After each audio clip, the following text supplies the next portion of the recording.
Word of the day. Hello, my name is Liliana and this is Word of the Day. What is the most dangerous thing at work?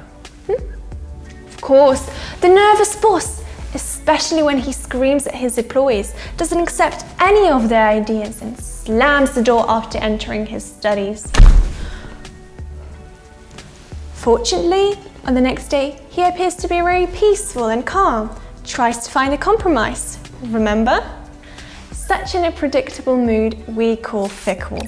Fickle means to be rude, changeable, especially with a relationship with others. You know, it's a fickle world, my friend. In most cases, we use this word to describe people, but we can also represent a situation that suddenly changes. For example, the staff at my work is always fickle. Some people are being fired and some are coming. Do it!